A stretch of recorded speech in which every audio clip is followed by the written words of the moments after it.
it had to do with us. Natty, I mean, very nice. we did our best. It wasn't the best thing in the world, but we did our best. We tried hard. But it's good to have everybody back today. Look at this full show. Loving it. Before we go live, are we live? We're live. Yeah, we're I live. think it's live right now. Okay, we'll do it live. We just turn it on, man. This is what in we the do middle. nowadays. Disregard comment.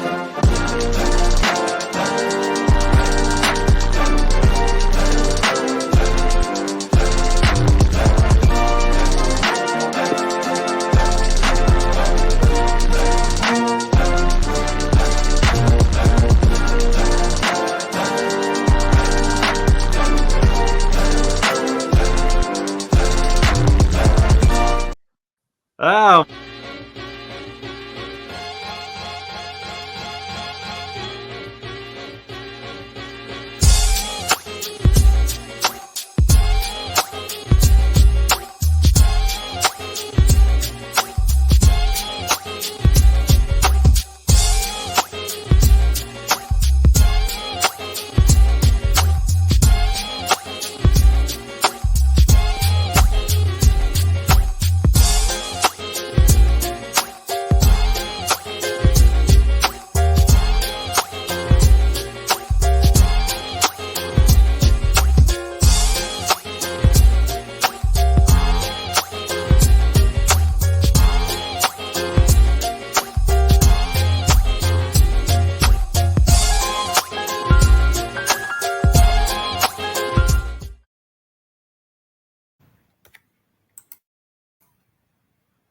Time to have the show. It is Word on the Street. It's Friday. We got a full boat today. Look at this, all around the block. Let's go around the block. Who's here? We got our man from Chicago, the strongest man in logistics, Robert Bain, of course. Sir, my title. Sir. I get it. It just doesn't get old. It doesn't get old. Seeing you in a onesie is what I want. That's what I want in my life. Seeing you in a onesie. Onesie in the power panties, baby. What? How's everything in Chicago? We got a good Chicago contingency again today. How's everything in the Windy City? It is a perfect day, man. It is like 73. There is no wind, not a cloud in the sky. It is perfect today. I don't know what we did to get such great weather, but it has been nice. I don't know what things are like up in Jersey, but we got the man himself, the bodacious cowboy, Jeff Dickinson, in the house with us.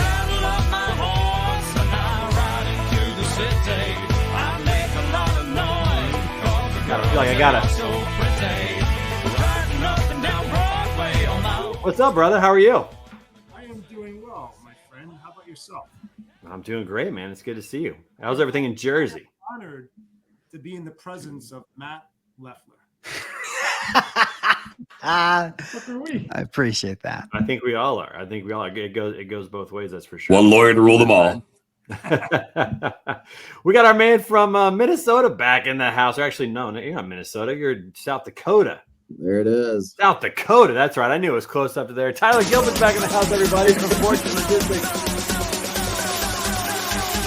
Let's go. Man, we have missed you, brother. Good to have you back. How's everything going? Been a while. Everything's good. No longer operating under the nickname Freight Jesus. The locks have been cut. Everybody's clean cut. New office, new place to be. Happy to be here. I know you got the beard trim, the hair's trim, the hat's nice and clean. Man, it's like a whole new Can you man. still be our Lord and Carrier? Yeah. I got you, man. Don't worry. Oh, goodness. Hey, somebody who can definitely never hold that title coming to us from the Boston area. McNutt's our good friend Kyle McNutt in the house. Praise today. Satan. And everybody sing with me. Take it, Matt. Sing it. First of all, I'm only doing that dance. Come on, Matt. Sing the song. You know Come all on, the Matt. words of Fergie. I do not know the You're words to this biggest song. Fergie Ferg. Come on, Matt. Start singing some Fergie. Come on, Matt. We know you got this in you. Yeah, What do you sing the twins to bed with? How do you not put them to sleep? Let me tell you Usually what it's I'd like about to a hear. hungry caterpillar who has a very interesting week. No, that gets that's through fucking several that's old pieces as of shit. delicious Kids food. hate that stuff. They're gonna call you a boomer. You gotta sing them London Bridges by Fergie to get the kids to go to bed. Trust me, I got a 4-year-old. That motherfucker won't stop singing. Let me tell you what No, I want let's to keep hear. Mitch verticals. Quit trying to tell I him wanna Mitch how hear to live his life. John Mitch is beautiful. Radvansky, thank you, my friend. Thank you. Always John, appreciate it. welcome. Love John Good to see you. Radvansky. Hey, Guys, so here's what I want. You guys know this. You may not know this, but you probably do know this. That Matt Leffler has the greatest poetry voice probably in the industry. Maybe anybody you know. Radio. I'd like to hear Matthew record some Fergie poetry with the voice. That's what I want to hear. I want to take a song and just read it, just like you were reading one of your poems that you do, man. That's what I want to hear. That's where we're headed.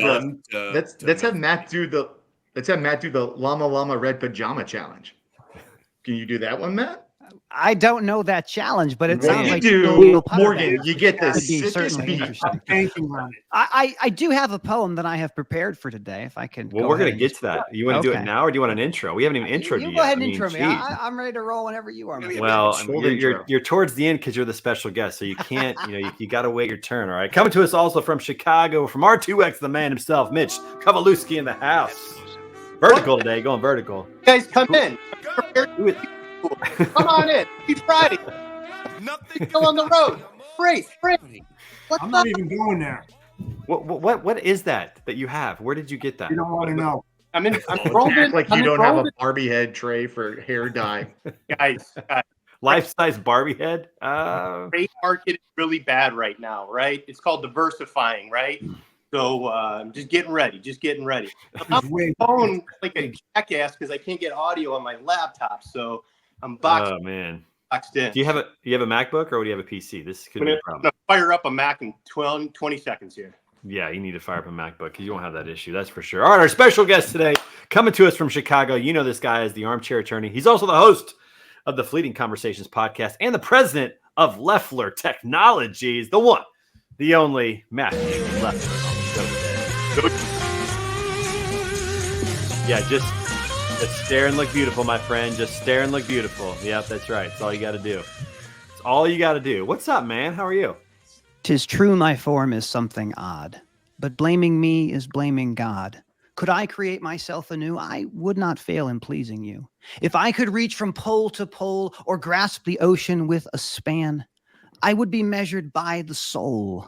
The mind is the standard of the man. Thank you for having me back. I'm so excited, Love Trey. him. Always That was- a pleasure to be here. Thank you for That was that. impressive. I mean, I feel like we need I'm some saying- kids to say thank you to that. That was wonderful. Nice job. That was so Fergie good. Ferg Well done. at one point spelled out her name, Matt, and you didn't bring that to the table. So I'm still going to give the nod to Fergie Ferg. If this is I the have Olympics room for of improvement. poetry, This is what I'm a man who Fergalicious. believes in continuous improvement and innovation. So for me, Yeah. knowing that I have room to continue my path, I'm very excited for that. The person on top, That's how you he got hit into excellence. poetry, too. Well, I'm excited. We've already gotten some poetry out of you, Matthew. I'm telling you, like this is probably one of my favorite things is listening to you just share poetry. It's weird. I can't even believe I'm saying You're this. really hoping that's Mitch's What- forehead. What I would I love this Mitch forehead. for folks to know this, this is really something I love to talk about. I don't talk about it enough, but when I was a young man, when I was a kid, very young kid, I had a very significant speech impediment. I had a stutter and I had vocal nodules that made my voice very, very difficult to understand. And so I was bullied relentlessly. The nickname that I had kind of gotten was a thing called Duck Call Boy. And it was one of the gifts that God has given me was my voice. And I was so deeply ashamed of it for most of my life.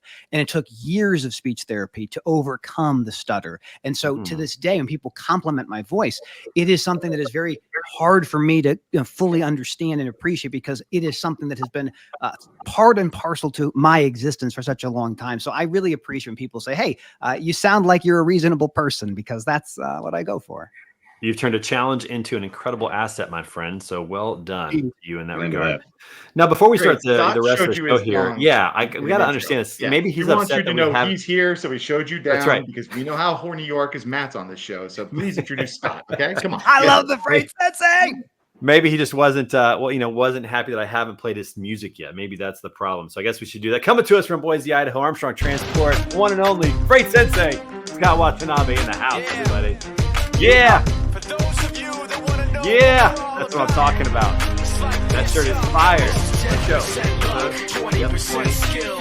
Come on, Tyler.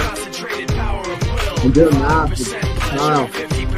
And 100%. Remember the name.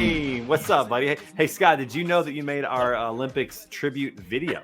I did. Did you know I that? liked it and I shared it. That's hilarious. I didn't know if it was going to make it, but I was like, oh, there it is. We may have to play that again as we talk about the Olympics later in the show. It's just too good to miss. Juan's golf swing is epic and worth seeing again, that's for sure. So we'll have to throw that back on. But as we get started today, Matt, listen, you are the topic of discussion for today. You are the man. I wanted just to throw a word out there, one word, and see what this does to you. Or actually, maybe 2 words. How about a 2-word phrase just to see what happens? Okay, I want to get your reaction to this. Chevron deference. Oh, we're not talking Let's about go. lubricants. We are talking about one of the most controversial cases that has ever happened. And for anyone who's watching this or listening to this right now, you have to understand that the overturning of Chevron in the case called Loper Bright is perhaps the most important Supreme Court case in your lifetime. It Why, is Matthew? absolutely Why? in mine. So you have to kind of go back to what the framers built when they built the Constitution, the 3 branches of government with separation of powers and checks and balances. And then you have to kind of understand, after the New Deal kind of been put in place through FDR, this new type of thing came to be. This was the administrative agencies that were designed to create their own rules, enforce their own rules, adjudicate their own rules with very little oversight from both Congress or the judiciary. Chevron deference was all about giving the experts at the agencies the ability to look at their own language, their own enabling statute, and interpret it. That is something that is fundamentally opposed to what the American experiment was initially. So this case, 40 years of precedent, it lasted longer than I have been on this planet. But what we saw in the Loper Bright case, and again, let me back up because it's a little bit legal nonsense. When Congress creates a law that enables a statute, enables an agency, they call it an enabling statute, and they look to the agency to interpret their own rules. For everyone on this call right now, when OSHA came out and said, we're going to mandate vaccinations, that's what they did. How did they try to do it? Through Chevron. OSHA looked at their statute and said, well, we think we have the power. And it wasn't until the Supreme Court of the United States stepped in and said, no, you don't have that power. If you want that power, go back to Congress, ask them for the power. So we do not know, so as a society, what overturning Chevron will do. We don't know yet. It's going to take years and maybe even decades to understand it. But what we do know is a very conservative majority within the Supreme Court has not used Chevron since 2016. So we are going to watch as time goes on. Perhaps Congress will have to be more specific in the power they give agencies. And if we don't like the outcome the agency comes up with, this is your chance to participate in democracy. This is what it's all about. So this case, it's very, very complicated, but it is a very important change in how our government interacts with us as individuals and as businesses. So I want to First of follow all, that, Matt. Thank you for sharing that, and go for it, Robert. What do you got? I think this is important because I think most folks are used to seeing big, important decisions and assume there's an appeals process. In this, there is not. It's over. Now, I will say this. There's a couple of things to keep in mind. So the real fight about this case was who gets to interpret the statute, the law that Congress passed. Is it the agency or is it the courts? And now the courts are going to do this. It went to SCOTUS, which is the Supreme Court of the United States. What they say is the law. Now, over time, you could get more like liberal justices in place, and they could overturn Loper Bright and go back to Chevron. Congress can go and act and say, we demand or we require the agencies to have deference. So I want people to understand that just because we've had this very, very significant change, it doesn't mean there's no ways to get around them or modify them over time. It's not stuck in stone. But it is a massively important case. The U.S. Chamber of Commerce has fought this thing since the very day that it was created 40 some odd years ago. So this is going to be something we're going to be watching in every single business for the next few years to see how changes develop. So Matthew, you're saying this is the defining impact of administrative law going forward, right? Absolutely. Baseline for corporations to follow this, a 1984 starting case to today. Boom, we're going to change behavior. Yeah, I mean, that's a great point you bring up. So who regulates businesses? Is it Congress? Not really. Is it state governments? To an extent. The regulations that businesses face are done through administrative agencies. Our industry is the FMCSA, Federal Motor Carrier Safety Administration, given power through an enabling statute, modified over time. But what will end up happening is these agencies have been expanding their power. They've been grasping for more and more and more. Kind of sounds like cancer. Yeah, right. What is our relationship with government? Should government be responsive to the people, or should government be responsive to industry experts who say they know better than we do? And it cuts both ways. There's a reasonable argument both sides. But as of right now, our Supreme Court is likely the most conservative court in over 100 years. They are deeply skeptical of the administrative agency world that we live in, where agencies really do everything when it comes to regulating businesses. It'll be fascinating to watch this unfold. And a couple of years, I think last year, people were like, oh, the overturning of Roe is the most important case in our lifetimes. Roe is important. It's easy to understand that case. Loper Bright, overturning Chevron, manifestly more important, manifestly more interesting. So it's going to take some time for people to unpack really what's at stake here. I do want to throw in the third piece of that, Matt. So you've got, does government work for people administrate? You also have to think about those who cut all the checks for the government. That's who really everybody answers to. I mean, Congress loved this. I mean, to be perfectly honest, Congress is well known for saying we're going to go spend half our time raising money and the other half of our time is going to be spent just pontificating. The reality is Congress willingly gave up the authority to the executive branch and said, you take it, we don't want it. And so they could plausibly deny whatever government does. This isn't what I wanted, but I'm going to continue to be upset about it. We as a society gave these agencies enormous power, and the power is being slowly taken back. Guys, this is why a lot of fancy words. I just got a question. Do we do Shell or 7-Eleven? Who do we go to now? Just tell me what I'm supposed to be getting. This is why, because I'm confused. I don't need all the fancy lingo. Just tell me what. Tell me where to go. I am so happy that I'm no longer the one that people think about with administrative law. To Mitch's point earlier, Chevron, that case in 1984, that was the pinnacle case of administrative law. That case is everything. It cited more than any other case in Supreme Court jurisprudence when it comes to the administrative agencies. So this is a watershed moment that'll take, again, years to unpack and understand what the impacts will be. I think Judge Mantis could have solved this in a half hour. Live on television, right? You get the whole thing in, including the post interviews at the end outside those doors. I have a show I pitched a couple of years ago called Freight Court, and I still have that domain, freightcourt.com. That's awesome. I would love to do that. Like, we get the double brokers in, we get that. It would be so much fun. Can we add this to the whole freight fight that just got launched on LinkedIn? Oh man, there's a lot of drama on LinkedIn, folks. A lot of drama going on. Chevron, obviously, big announcement, moving from California HQ as Inception over to Dallas, right? I think they're going to Houston, but you're right. They're going to Texas. And this move by Chevron was known many years ago. There was no reason for them to be in the Bay Area. Moving to Houston, where most of their offices already were. Right. But it is an interesting change of events. It follows trends. It definitely follows trends. That's for sure. I love saying one phrase and just letting Matt go off. We're going to do that later in the show as well. We got more to talk about. It's going to be great. Speaking of shows, though, hey, a couple of announcements to throw out there today.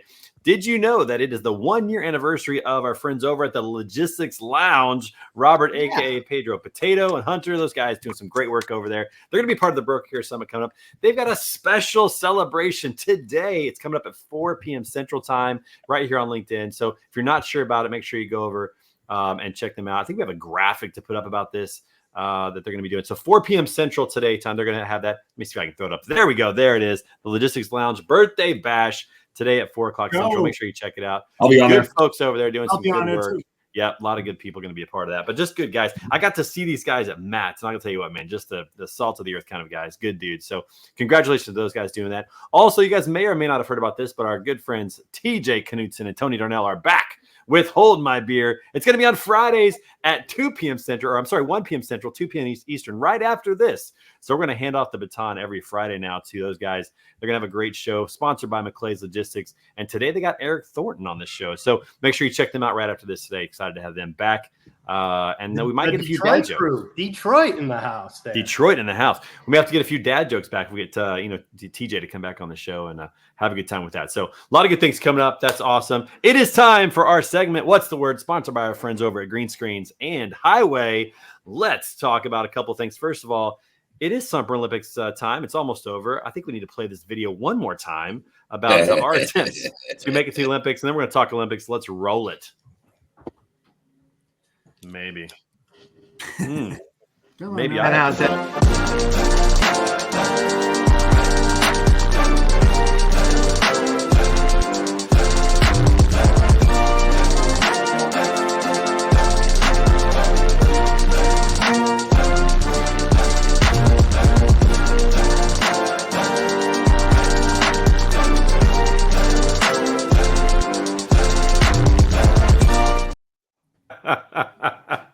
I think the last one's my favorite, but I will say this. I know that Natalia, they put one up of her missing the golf ball, but when she hits the ball, she hits it very hard. She's very good at she golf. Crushed it. That. Yeah, crushed it when she hit Natalia. I am a little beefed that my hop over the Juan log, wouldn't stand a chance against Natalia. Juan would get smoked. Sorry, Juan. I know you're watching. Not a chance. How was watching Scott's security camera of him walking into the house in Olympics? He's going to enter the field and leave the field. Everyone knows that. What's going into the locker room? Walking's in this year anyway. I saw it. What's that, Tyler? Texting and walking's in. I saw it this morning. 3 a.m. Olympics. Oh my gosh, breakdancing is in. I mean, we got some crazy sports that are in this year. First of all, you shut your little cute mouth about breakdancing. If you haven't watched that, there is a girl named Logistics who's fighting for America right now. That's her name? All be cheering. That's her name? Her name is Logistics. Oh yeah, they use names. Wait, you can name kids that? You can name kids anything. That's the best part about America. We need to work on getting an idea with her. We need somebody get her on the phone. Someone get her on the phone. You're allowed to get a word on the street. There's a kid named 617, and she's from China. I don't even think they use those numbers. It's the wrong area code. You sure that's not just her my goodness.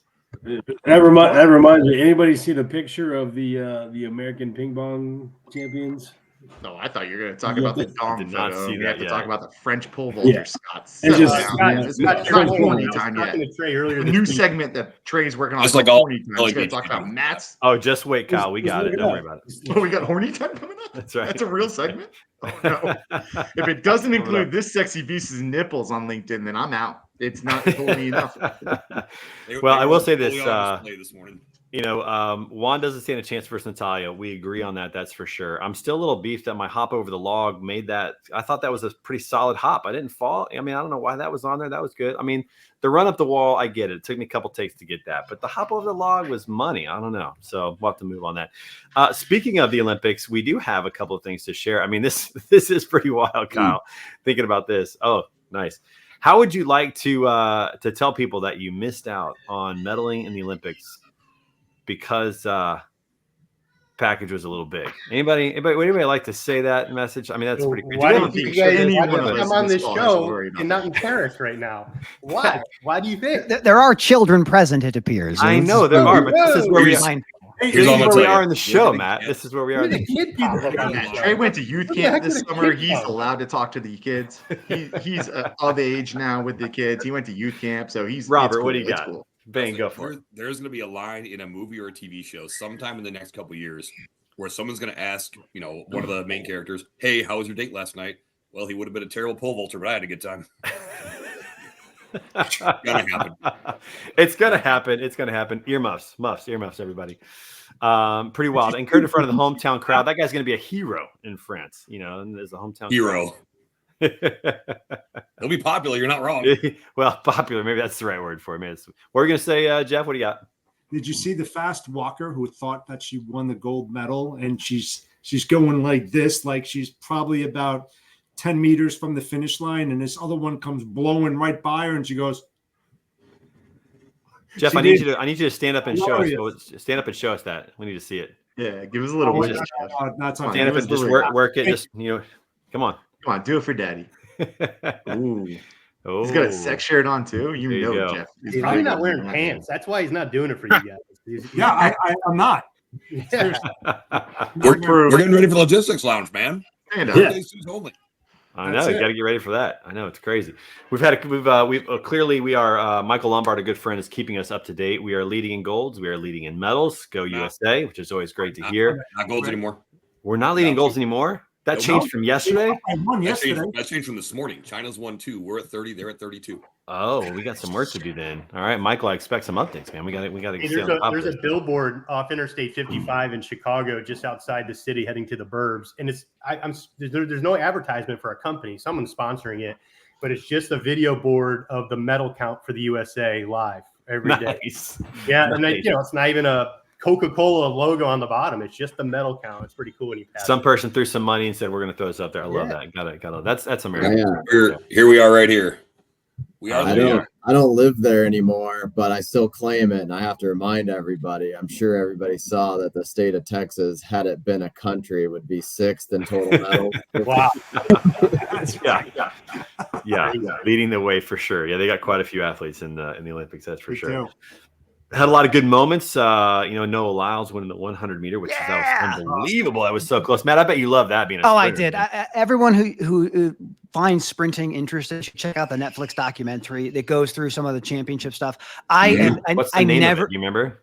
Oh, I don't remember the name of it. Somebody look it up. I didn't know that. But I'll tell you, I was never that good, but I was a Division I track and field runner, and I did have some speed in the 400-meter dash, 100-meter dash. It is one of the most interesting things to see someone who spends all that time to get ready for 11 seconds, usually 10 seconds or 9 seconds. 9.5. It's mind-boggling the level of expertise that has to go into those, just that unforgiving few seconds. And it's all about that. Are we still in horny corner right now? What are we talking about? I love track. My claim to fame, and Bane will appreciate this. And stuff. Yeah, of course. In 2003, I was 2nd in the 400-meter dash in the state of Illinois. So I love speed. I love nice. That's awesome, man. It's such a fast race. It was so close. I mean, it's hard to tell. It's so hard to tell who won. It was just unbelievable how close that race was, and coming back to do that. We also won the 1500 meter, had a comeback in that. There were a lot of comebacks actually in several races. Matt had to warm your heart. Matt, did you ever think about running a race in high school or college with one of your fun costumes that you wore back in the day? Did you ever think about doing that? No. My pre-race shirt was a SpongeBob SquarePants shirt, and I would usually kind of hum the music to myself as I did it. I never wore the costumes when I ran, but I would wear them at practice from time to time. So let me ask you this question. You know how in baseball games, a lot of times now during innings, they got these competitions. They've got the ketchup, the mustard, the relish, or running around the field. Would you ever do that? Would you ever hop in one of those suits and try to win? Someone should ask me to do that, because I absolutely would. Would you be ketchup, mustard, or relish? Which one would you go with? Which one? That's a good question. Probably horseradish. Mayonnaise. I prefer horseradish. Something different. Mayonnaise. Spicy.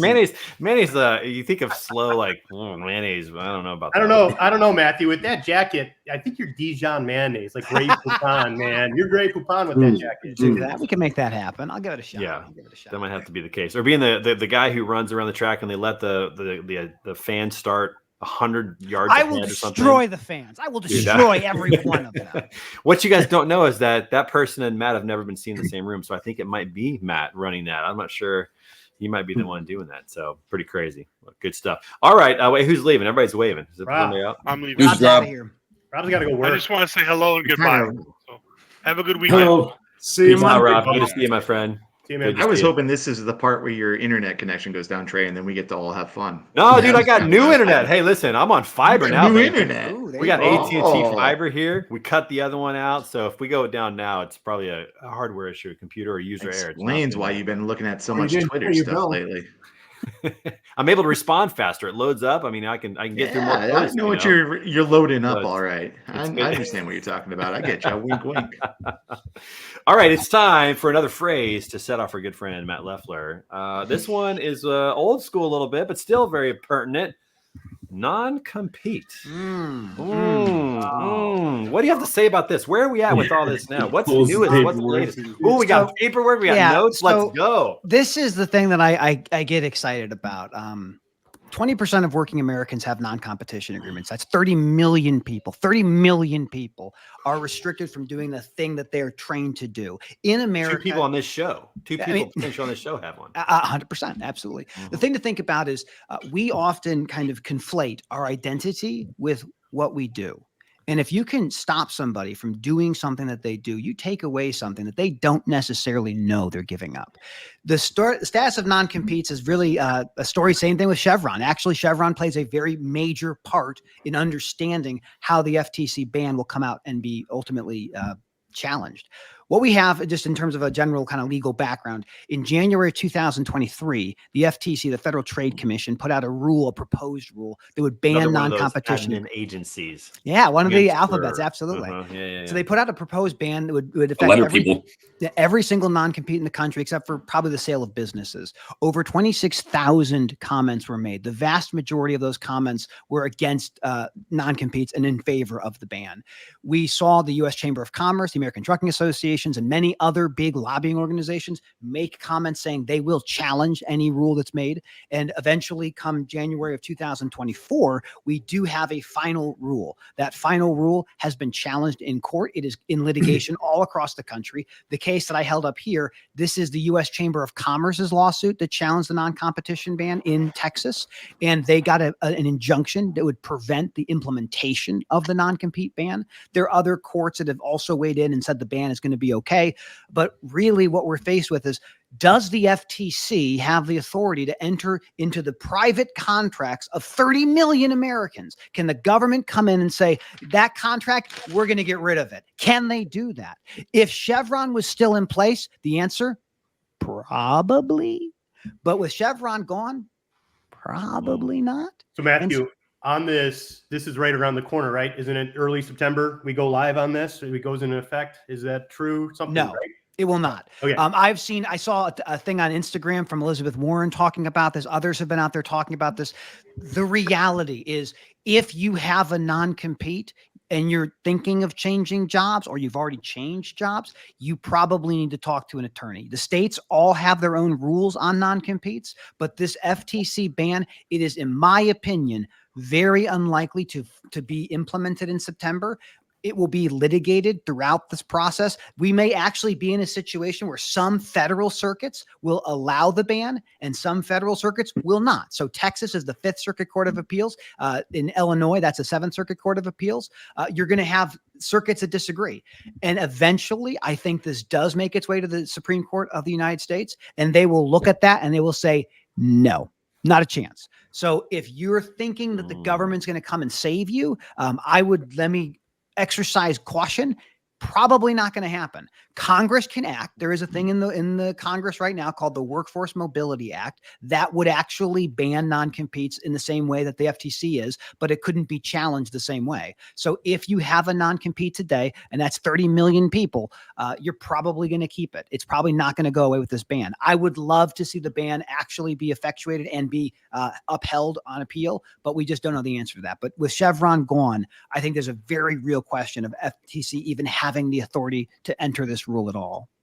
So if you lived in Minnesota, California, North Dakota, some of these other states where they already banned non-competes, has anything new happened there? No. And so that's a great point you bring up. So states are the ones who typically put these bans or restrictions in place. In my home state, where I'm a licensed attorney, Illinois, you have to give someone 14 days to review the document. You have to include language that says, I've been told to consult an attorney. And if you don't do those things, that non-compete can be thrown out. There's also salary limitations. For those who don't know the world of non-competes, it's about 30 to 40% of people with them make under $20 an hour. This is not for executives. This is not for sales. This is for everybody. And so this is why I've used all my social media. What I've tried to do over the last few years is to just educate people on what these things are, because you're not going to get out of them if you sign them. I mean, maybe you can, but reality is, don't sign them. And if you don't know what they are, you're going to sign it. So I'm trying to advocate and entertain and educate people on what these things are all about. Matt, I'm assuming that the companies that are challenging this, well, it's all companies. It's not individuals that are challenging this ban. It's all companies for the most part. That's correct. Can we get a website that lists all the companies that are doing this? That would be great. That would be really, really neat. I mean, I think if you wanted to really get rid of non-competes in a way that would legally be enforceable, I think would be to make people have to disclose. You have to sign them as part of the hiring process. So the job description has to say what else you have to sign. Non-compete required. Yeah, I mean, exactly. You get benefits. You got to sign a non-compete. Yeah, absolutely. These are the worst. So these things are called post-employment restrictive covenants. PERCs, perks. They're really kind of not perks of the job, but they're non-competes, non-solicits, non-disclosures, non-disparagements, and then also these things called traps, training repayment agreement plans. So if you get trained by somebody, you can sue them and say, give me the money that I spent training you. They do that with dog groomers. They do it with people who do design work for outfits. Wow. Like it's bananas. Yeah. That's wild. So not a lot of difference. If states do it, I think it sounds like if states implement these, they have a better chance of being upheld than the FTC. Yeah, I think the FTC is overreaching. I think they're very similar. I mean, their thinking is we can make it more fair for people to make more money. You can become an entrepreneur. The FTC estimated that it's about $300 billion. That's billion with a B of revenue that people are not making because they have non-competes. Like, you want to go into the world of really tinfoil hat stuff. These things came out, they became prevalent after the Civil War. So you had a bunch of people who could now sell their labor. And in order to sell their labor, formerly enslaved people, they were signing contracts. It would say, you now are going to be paid, but you can't go 10 miles down the road and work for a competitor. You can't do that. That's where they come from. And they have penetrated every single industry in this country, from medicine to freight to anything. So they're very, very pernicious. So what you're saying is that this all has its roots in insecure rich white men. Got it. It's not a wrong way to look at it. I mean, they called them wage contracts. Like, just another quick fun caveat. The original non-solicitation agreements that came out, we all know about non-solicits. They weren't about you calling your former customers or your former coworkers. The non-solicits were in place to stop a competitive company from going to a worker and saying, come work for me, I'll pay you more. There were laws that said you can't go offer someone more money for the same work that they do. It is insane how hard it is to overcome these types of agreements. But today's non-solicits a little bit different than the old days. But the new non-solicits are don't call customers, don't call coworkers, don't call contractors. Matthew, is it more aggressive in logistics because we're all in the supply chain space and we're just saturated in it? Or is pest control sales the same aggressive tactic? Everything is. I mean, one of the lawsuits in Pennsylvania that challenged the ban, the ban was upheld in that case, but that was a tree trimming company, a landscaping company. So these things are in everything from janitorial work to medicine to nurses, doctors. They don't work on lawyers. We are actually kind of immune to them, though. If we work in-house for somebody and we can sign a non-compete. Not for me. Got it. Oh, we make the rules, baby. No one regulates us but us. We know what we're doing. But they're everywhere. I mean, they are as pernicious as they are pervasive. There is not a single industry in this entire country that doesn't have somebody or some group that is pushing non-competes. The reality is they think, how do I drive retention of my workers? Do I make a better job, better benefits, better pay? Or how about I just terrify them? Yeah, I just terrify them with the threat of litigation. And if you read those comments, and I urge everyone to, if they have time to spend, it's depressing. It's people who are going bankrupt, who are moving. Why do you have medical deserts where someone has only one hospital chain and you can't find a general practitioner? This is a non-compete. So those guys and gals just leave the rural market and go back to some place where they can work. They're everywhere. Hey, Mr. Smart Lawyer, athletes have competes all the time. So you can't say there's an industry that doesn't have non-competes, dummy. Get real. I think it's a good piece to say. Like, when you work for somebody, you can do a non-compete during the time that you're there. When you leave, you shouldn't have to be bound by something you gave up without knowing it. You would never date somebody and say, hey, I really enjoyed our time together, but I don't think we're going to work out. How about we go our separate ways? And by the way, you can't date anyone else in my friend group or anyone who looks like me or sounds like me. It's just that sounds like a good idea. You guys didn't do that. It's clean, so you're not making your case. Wait a minute. What? You didn't do that? Yeah. All right. One more question on this. How many uneducated logistics folks hear this news and say, I get to bring my customer book to my next company, right? And just confuse the whole thing altogether. A lot of people conflate the non-solicit and the non-compete.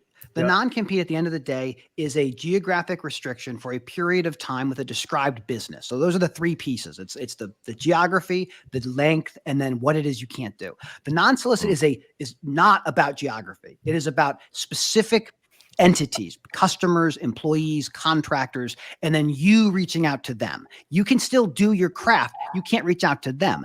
The challenge becomes in the non-solicitation case is you are trying to make sure that if someone reaches out to you inbound, you can take that, you can work in that, but you might have to prove to your former employer, hey, they reached out to me first. Here's a copy of the DM. Here's a copy of my phone.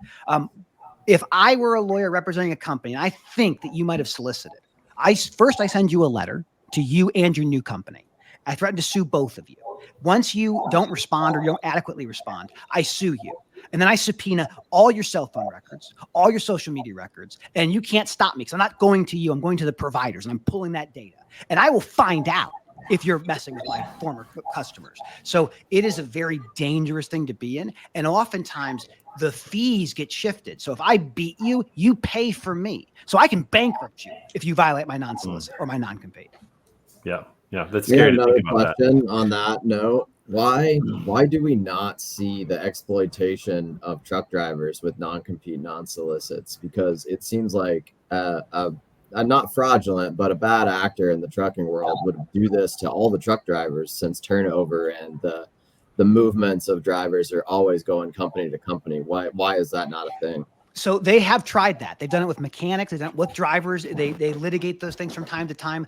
It is very difficult for the skilled trades to have non-competes in that context. But if you're management, it's easy to enforce those things. So traditionally with the truck driver world, you don't see as many non-competes. Though I will say we saw an interesting case a couple of years ago when an owner-operator had essentially a non-compete where he couldn't haul for competitive trucking companies. And when he ended up suing on that, they said that driver was an employee, not a contractor. So it does happen with the drivers, but not nearly to the level we see with the brokers and the salespeople, the office staff that have really important customer facing relationships. And I think the asset trucker has something, obviously they don't have the non-compete, but the trucking companies know when that driver's leaving or flirting with other companies with 10th Street, right? They're going to get an inquiry of the previous history of the previous company. That's the number one indicator the driver's on his way out, right? So there's other avenues. Once the wage garnishment comes through for the truck driver, then you're like, oh, he's going to leave now because now we got the garnishment order. That's one of the games you see when you're. I want to hit on one thing you mentioned, Matt. So with the non-solicits and I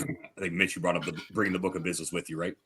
If anybody says they can bring their book of business with them, and they do, understand as soon as they get caught, they're leaving, and so is that business. I know there's a lot of places out there that are looking for a come up. I think we're going to get some sales guy, get this $10 million book of business, and everything's going to be hunky dory. No, you are setting yourself up for failure, and it is going to be catastrophic for your business. So Robert, those same people post COVID, I hear that from salespeople all the time. I have a book of business I can bring, even if they had the confidence of the relationship, even if it was this college roommate. Procurement is not letting new vendors into the company right now, or. You see what I'm saying? There's so many hurdles now to make that happen versus a couple. Even if they are letting new providers in, they bring in a new provider. Awesome. Yay. So you're telling me now you're going to go and undercut the rates that you were making money on to get those lanes with your previous employer, and then you're going to have the same service? Get fucked. No, you're not. Yeah. Fucked. From an enterprise perspective, those shippers want to see that new salesperson's home simmer out for a minute, make sure it's stable and safe before anything happens anyway, right? So correct.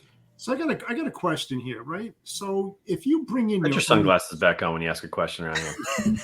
Yeah, your eyes look great. Let the man ask a question.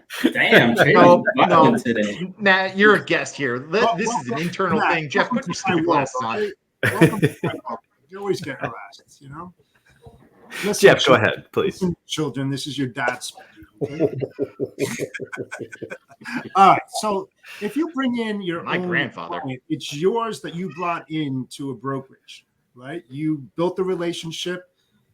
Why did they take ownership of something that you brought in? Now I can see the other way around. While you're working for a brokerage and you bring somebody in new, that's theirs. For hire. You got them underneath their roof. But if you bring somebody in that you've done business with for 10 years. This is a very, very important thing. And I talk to so many of my clients about this. If you get a non-solicit when you go to a new company and you bring your former book of business, that belongs to the new company. It doesn't matter if you had that relationship initially. It doesn't matter. No one cares that you had it before. What you do is you get a lawyer or you just do it yourself and you write out the names of the people who are not going to be included in that non-solicit. You say, these 10 entities are not part of this. And you can do that. You can negotiate these things. So that is the strategy that you do. If you go in the mindset of, I will just assume they belong to me, and I'm not going to specifically call them out in the contract, and if I leave, they're going to follow me. Maybe they do. Maybe they call you and say, I want to work with you, because that doesn't violate non-solicit. But if I'm your former employer and I don't know that the customer reached out to you, I'm not going to trust you. I'm going to sue you, and I'll figure it out. I'm not going to believe anything that you say. So your point is very well taken. If you have a book of transferable business, call it out in the documents. The reality is, effective salespeople, great salespeople, all you get to do when you hire one of us is you get to rent my contacts for a period of time that I give you, and then I leave. So the reality is, like, we have to be very cognizant of what risk we take on. And if you're thinking about leaving a job, you should talk to an attorney and say, here's what I have. Here's what I think I want to do. Because the other thing I'm going to mention just before I wrap that piece up is your new hiring entity, your new employer, is going to require you to disclose any post-employment restrictive covenants. If you don't show me the documents, the minute I see a cease and desist letter, I'm firing you. The minute I get it, you're done. You're toast. So we have this really weird world where we're all walk with a scarlet letter of a non-solicit, a non-compete, or wherever else we might have. What he said. Yeah. Love to hear that, man. That's so good. All right, we got to pause for a second here. We got a new segment on this show today that we got to jump into, and we're going to have a little bit of fun with that. Something we've been trying. Before we do that, I got a question. Hey, Bane, what's the difference between a conspiracy theory and the truth? How much budget you got?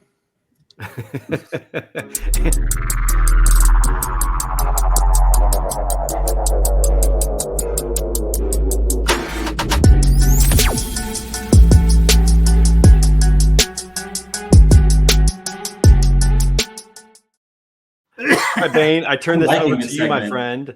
Turn it over to you. We got a special segment, a little tinfoil hat segment. I was going to say that along with about 6 months. That's the difference between a conspiracy theory. Yeah. This seems like something like that. All right. Well, like I said, you got enough budget, man. You can stretch out a disease for 3 years. Bane, you are running the show. You are in the driver's seat. Go for it. All right, here we go. So this is tinfoil chats. So as many of you know, I love conspiracy theories. And what? No. Yeah, who would know, right? No way. So you just love the truth. Thank you. There you go. So the movie Frozen is actually a red herring. So if you think back, if anybody has heard this urban legend, is Walt Disney is actually cryogenically frozen on the grounds of Disney World in Orlando. Because this started gaining a lot more traction in the early 2010s because a former employee claimed they saw Disney. They made this movie so that when you look up Disney Frozen, it now pulls the movie and not anything about him. You have to look up Disney cryogenically frozen or Walt Disney cryogenics. It fucked up the algorithm for Google. So now this always pulls. They also intentionally built all of the Easter eggs into the different movies. So it takes you down the rabbit hole of the Disney princess realm versus seeing if Walt Disney is cryogenically frozen at Disney World. How many people are searching cryogenically frozen Disney right now? It's going to skyrocket right now. Skyrocket. Yeah. The thousands of people that are watching this are going to all jump on Google and our tens and tens of viewers. How come Bane's glitching like the Matrix as he's explaining this? What's the deal with this? Because Disney's following him. It's a technology business. What's that, man? You're glitching, bro. Listen, man, you take the red pill and it starts fucking with everything. Bane got Trey's Wi-Fi. Or maybe it's I took the red needle. All right, so we're going Frozen. The movie is a red herring, and where does this lead? What kind of rabbit trails does this head down? What other things has Disney put out that has been to distract or to kind of overcome some of these things? What else? There are Easter eggs in Frozen 2. Kyle, genius. Frozen 2. There it is. There it is, right there. Oh no! It is on the internet. It's That's the true. whole thing. We want just the head. Futurama is a documentary. It seems exactly. How many? So here's just a question that has nothing to do with Disney. How many people are cryogenically frozen today? Like billions and billions and billions. Not enough, maybe. Billions spelt with a B. Yeah, with a B. Matt, you taught us spelling today. Remember? I love it. Yes. That's interesting. Oh, Connick's in the. Oh wow, Morgan, you can spell cryogenic, okay? Yeah, flexing on her face right now. Okay, to be fair, Disney Frozen. I did provide some articles when we were getting ready for the show because you do a little bit of research for this stuff. Many of my conspiracy theories are not safe for work. We'll get to those at a different time. There's 500 people that have been frozen that way total. 200 of them are in one facility in Arizona. How many are walking today? 500 total have gone through this process. 200 of them are all together at a facility in Arizona. I don't think they've ever brought someone back from this. done? Huh? It's tinfoil cap talk. I figured I'd ask. What's the cost? What's the cost to do that? If you have to ask, you can't afford it. $4.99 a monmonth. It's about $350. Hey Jeff, if you have to ask, this is not the country club for you, buddy. Wait a second. Guys, I think Jeff's actually interested. Jeff, do you want us to look into this for you? Morgan knows how to spell cryogenics. That one. Only if he can be frozen with his hat on. That's the only way this is going to work. Is if that. I already had that. Well, it's a package deal. It's a package deal. Listen, Jeff, I already bought a Frozen outfit for my daughter for Halloween. I That's the closest I can get for you. coming in. No conspiracies. They're all wrong because I made them. The liberal lizard media wants you to believe that conspiracy theories are wrong. It is not. I made them. I made them all up. They're mine. I made them. They all happened. True story. Jeff doesn't have to see I'm not talking about. Oh. I think we got matching Johnny bottoms. Pants at We noon. got matching He bottoms. walks away. No time, baby. The kid's funny. The kid is funny. Shane Gilpin wannabe right there. I love it. That's so good. You know, my first interaction with Frozen was standing in a line at Disneyland with about 20 other dads waiting to meet Anna and Elsa so the girls could do that. All the moms. Ready to meet Walt Disney? Well, he was not there when we were there. But Are you sure? Did you meet him? Well, he was. I did not meet him. I did not see him when I was there. How about I'll say that I did not see him. What about Elsa? We did meet Elsa and Anna. Yes, we did. Oh, That's right. That's good. Yeah, we have pictures. Yeah. Yeah, it was great. Were your daughters in this picture? Yes, they were. They were. Yeah, it was like a row of dads. There were about 20 dads in the line waiting. It took about 2 hours, and then you would just text your wife when it was close, and the kids would come, and you'd go in there. It was just like Cocktails in. there should have been, and there should have been a TV with some sports playing. I mean, they could definitely make it better, but it was 2 hours. Of just Yeah, but being you were online. so excited about meeting Elsa and Anna, right? I mean, I was, That's but I'm what talking you about the other really 19 care. dads. And the other dads, they needed Elsa. something. I mean, I was Elsa, reciting the show. Anna's got no you know. powers. Anna's stupid in terms of that. Yeah, thing. yeah. She does Funny nothing. thing about She just kind of gets in the way. We actually got we got outfits for our daughters. We got an Anna and Elsa outfit for our daughters at the time. They were 6 and 4, and they were going to wear them. My youngest refused to wear Anna. She's stupid. So she wore Elsa, and my oldest wore Anna, and then we were going to switch them the next day. And then my youngest just refused. She just didn't wear. She wore normal clothes. So you're right. Anna has no powers. It doesn't matter. Nobody cares. Nobody cares about that. So No one that's right. cares. All right, Bane. So do you have any other conspiracies to run down? How is this going to work in the future? This is like a once a month thing I think we're going to do. Yeah, so this will be like a 9/11. once-a-month thing. I want to make sure that these are going to be something that people can possibly share. I've got some conspiracy theories that I can only tell in person. Who the hell am I going to tell about this Frozen thing, bro? Who am I telling this to? Who am I We're sharing trying to this keep with? ourselves on the air. I'm trying to keep myself somewhat relevant. No, we're going to do this once, twice a month, and we won't tell everybody when it's coming. We're just going to pop it in, but the beta team's going to know. So We need to run some Much social like and get some truth. people to give us their favorite, conspiracy theories, so we can potentially vet them out, maybe even highlight them on the show. That's I what think the next one I'll do is probably that COVID was not about a disease, but it was about rich white men and dick rockets. That's probably the next one we'll do. Can I suggest one? Can you do that? You and Trey didn't share a bed in Vegas for. That's well known. That's documented. It's yeah. Oh, it's the truth. Yeah, Google I search believe that. it's a See what comes up. conspiracy. Google I search believe that, it's see what comes up. conspiracy. I believe it did happen, and I've got documents to prove it. All right, we'll have to talk about that, on another show, another episode. This is Tinfoils right here on Word on the Street. All right, Matthew Leffler, listen, it is time for another phrase. Just have a little fun. Well, last one to finish the show. Truck maintenance. Let's go. Truck maintenance. Hey, here's an interesting fact. ATRI came out with a report that said that it costs 7% more to operate a truck than it did in 2023. 7% up just from 2023. ORs have got to be tanking. It's got to be so difficult to keep a truck profitable. How are all these trucks staying on the road? It's the stupid banks. That's what it is. They're not taking their trucks back. Matt, I'll let you run. Go for it. Truck maintenance, my friend. Let's go. The thing that people need to understand, and I think very few people that are outside of this industry have any concept of this, is that 1 in 5 commercial vehicles, when inspected, are out of service, unsafe at any speed. 20% of all commercial vehicles on the road now, right now, is unsafe. They are unsafe. And How many? How many? What's the number? Well, percentage, there's about 2 or 3 million Class 8 trucks, but you go 7 and 6s and you get trailers, you're probably looking at about 11 million assets out there, maybe more. Think about that, folks. Just think about that number. 2.2 million vehicles. We as an industry do not maintain our equipment properly. We talk about tort reform. We talk about nuclear verdicts.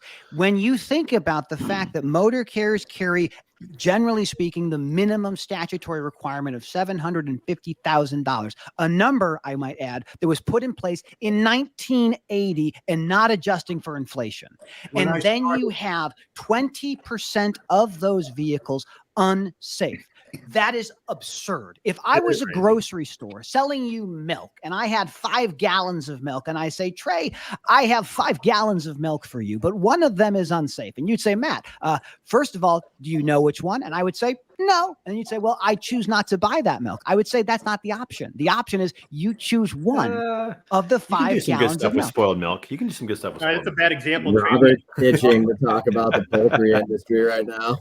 The thing that should make everyone very, very concerned is we are moving freight at numbers below the operating cost of the truck. The only way you do that is by deferring maintenance. I remember attending a business meeting and talking to the FMCSA and asking them specifically, is this number acceptable? Should we be okay with 20% of commercial vehicles being unsafe? And their answer was, we believe that the fatalities on the road are a result of driver negligence and driver behavior. That being said, we don't want any fatalities, and we probably ought to think of something else. I have said, and I'm on record saying this, the DOT should mandate 2 inspections a year, not 1. And that would be a massive change. If you look at what Old Dominion or Pitt, Ohio, or other big motor carriers are doing, they're not looking at those assets once a year. They're not doing that. They look at them most of the time, if you're an LTL, at least quarterly. If you're an over-the-road trucking company, maybe 6 months. Well, but Matt, this is the world we live in. That's a national maintenance infrastructure setup. The guy hauling fresh produce out of McAllen has 1 truck, right? And so not making any excuses, but a mid-sized carrier that has in-house maintenance in-house, right? That has a diesel 1, diesel 2, diesel 3 mechanics employed in their own deal can keep up with it. But how does the small owner operator, what does maintenance cost? 15 to 20 cents a mile, $15,000 to $20,000 a year per truck, right? I love that question, because what we really look at is this is the impact of deregulation in 1980 to allow an army of new motor carriers to come in and come out all the time. There is not, but there should be a practice where every single motor carrier, especially the small fleets, have a maintenance escrow account where any revenue they take, a portion, probably 10%, but a portion of your revenue goes into that account and is accessible for maintenance. Now, you can do a lot of work procuring maintenance more effectively.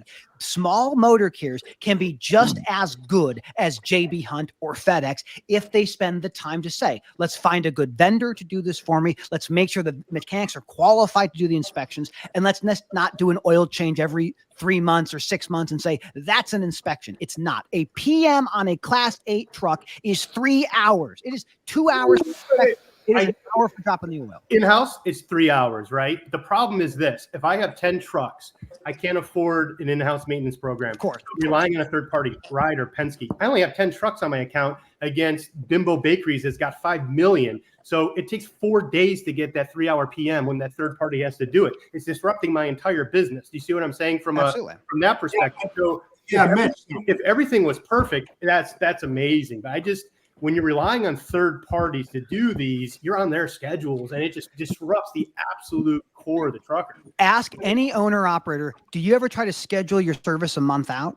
Almost none of them do that. If I'm a shop, I ran an independent shop. I had over 150 mechanics. If I got a call from a motor carrier saying, hey, I would like to schedule a service for my asset, I'd say, when? They say, in 3 weeks. Yes, I will have the bay ready. I will have your filters in stock. I will do this immediately because I'm a fleet maintenance guy. There is no excuse. There is no excuse to have 20% of commercial vehicles unsafe. There's no excuse. It's absurd. Get them. If you want to stop nuclear verdicts, you want to save people's lives, maintain your stuff. If you can't maintain it, you shouldn't own it. This is why I'm so excited about autonomous trucks, because autonomous trucks cannot have a 20% failure rate. It will not work. They must run like airlines, like the airlines that are really well run. You can't have equipment fail. Safety is everything. And if we don't maintain our stuff right, we as an industry can't shake our hands and say, oh, these plaintiff attorneys are just too aggressive. When I was a plaintiff attorney and I wanted to go after a motor carrier, I can destroy you because all I have to do is say, what's your maintenance process? How do you deal with driver write-ups? And I get access to your documentation. I can then show the pattern and practice of your inability to do this industry. Yeah. So what you're saying is you walk in the courtroom like Gandalf and say, you shall not pass. I mean, if I were to say that the things that would save our industry in terms of maintenance and repair, do 2 inspections mandated every single year, raise the minimum insurance from $750,000 to $2 million, and watch as the carrier capacity evaporates. And you know what? That's probably the right outcome. That'd be a good thing. That's right. That's right. Well, we're going to end the show with this. We got to get out of here. We got to get out of here for the show today. But Matthew, I'm so glad you said that. You know, John said earlier, if his daughter got in an accident, he'd do the same thing. Somebody as a child driving, I feel that way. I tell my kids to take care of the drivers, the truckers on the road, give them space, give them room. I've taught that. Truckers, take care of the rest of us on the road. Take care of your equipment. It's time for us to flip it over to Hold My Beer to TJ and the guys. We'll see you guys next week right here on Word on the Street. Matt, thanks so much for joining. Tyler, come back and see us. Will do. See you guys later. Peace out, everybody. Friday.